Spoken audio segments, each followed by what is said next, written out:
começando aí muito pelo começo. Quais são os principais cuidados, Raquel, que eu preciso ter na hora da coleta da amostra? Seja para um exame bioquímico, seja para um hemograma, seja para um exame de urina. O que que eu preciso do básico para não errar já no momento de coletar essa amostra?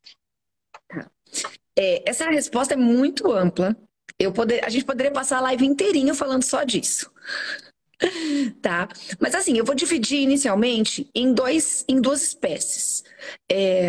Primeiro em cães, porque o cão, ele tem, naturalmente, ele é mais manipulável, vamos dizer assim, né? Claro que nós temos aí raças como o Pinscher, como como é que chama aquele peludinho, que é bem irritadinho? O O Spitz, Spitz, exatamente. O Spitz também, o York. Às vezes eles funcionam pior que o gato, né? Mas fisiologicamente eles também são diferentes. Então, assim, ó, do que os gatos. Então, assim, primeira coisa, quando eu penso em um cachorro, o primeiro cuidado que eu tenho que ter é não deixar esse cachorro agitado antes de levar, né? E o agitado vai depender muito da raça. Então, por exemplo, um Pinscher, um Yorkshire, eles são muito medrosos, né? Tanto é que eles latem muito, eles ficam muito agitados. Então, esse cão dessa espécie, dessas raças, por exemplo, eu devo coletar esse sangue o quanto antes. Ao invés de palpar esse animal, enfim, qualquer coisa, eu devo coletar esse sangue, né? Antes mesmo de ficar pensando o que eu vou pedir, eu coleto, depois eu penso. É assim que a gente faz.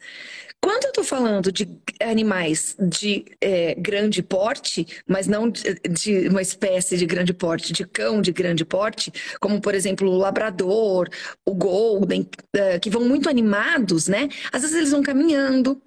Às vezes eles ficam muito felizes de ver o veterinário e a gente gosta, né? O veterinário tem esse problema.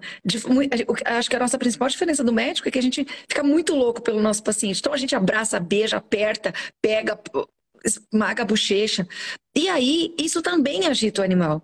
Então, a agitação, ela não é só o medo, não é só o pavor, o terror. Essa agitação de euforia, ela também pode causar muita alteração.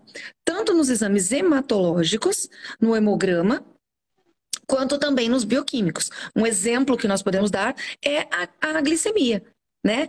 A epinefrina, ela age sobre a insulina, e também ela promove tanto o cortisol quanto a epinefrina, elas agem, na verdade, contra a insulina. Então, elas atrapalham a produção da insulina, né? Olha, eu falando pro... que medo, né? Eu falando de hormônio pro endocrinologista. Mas, assim, elas atrapalham a insulina de alguma forma, né? Ou, também promovendo maior glicogenólise, que é a quebra da glicose que está armazenada, e gliconeogênese, que é pegar qualquer outra coisa que não seja carboidrato e transformar em glicose. E isso faz com que o exame de glicemia seja muito alterado. Isso para o endocrinologista vai ser um grande problema, né?